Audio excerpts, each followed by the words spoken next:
Hello friends, আজ আমি একটা আনবক্সিং ভিডিও দেখাবো। একই যে গরম পড়েছে, এনার্জি আর নেই করার।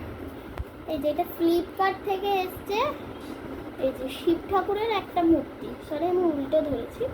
এই যে শিব ঠাকুরের একটা মূর্তি। চলুন ফ্রেন্ডস প্রথমে এটা খুলি।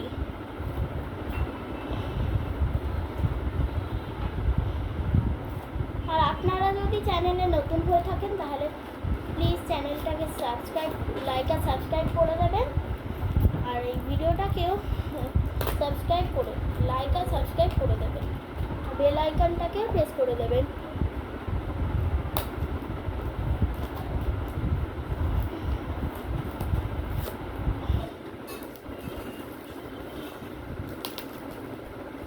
প্যাকেজিংটা খুব ভালো করে করেছে না, যদি ভেঙে ঠেঙে যায়।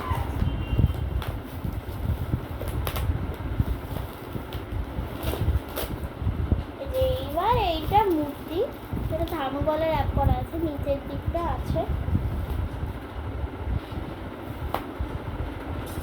এটাকে এইখান থেকে খুলতে হবে, বা আপনি অন্তত কেটে দিতে।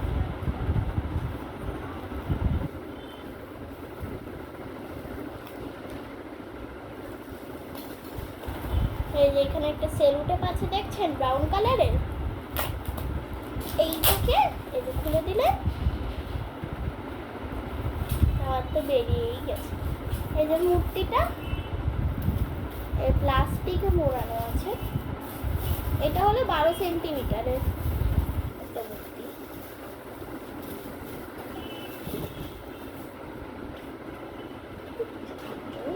আছে এই দিকটা, এইটাকে সরিয়ে এবার এই যে এমন দেখতে মূর্তিটা। এই সাইড দুটো এমন, আর এই পেছনে এমন একটা ত্রিশূল আছে, যার এই যে ত্রিশূলের এই ডমরুটাতে এমন ওম লেখা আছে। নিচের দিকটা এমন মানে খবরের কাগজের। আর এর কোয়ালিটি হলো এটা রেজিনের তৈরি। যে দেখছেন, এটা আদিযোগীর মতন চুল, যেটা আদিযোগী এটা ফুল স্কাল্পচার করে দিয়েছে শিব ঠাকুর। দেখুন, এমন করলে ধরুন এই পার্টটা নেই আর শুধু এই পার্টটা আছে, তাহলে তো দেখুন, তাহলে তো পুরো ঈশা ফাউন্ডেশনের আদিযোগী দেখতে লাগছে।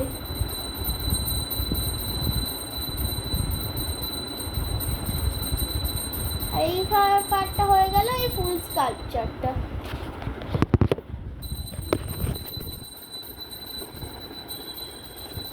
তো ভিডিওটা আজকে এইটা শেষ করছি, আর কমেন্টটা লিখবেন ভিডিওটা কেমন লেগেছে। আর হ্যাঁ, মহাদেব, থ্যাংক ইউ।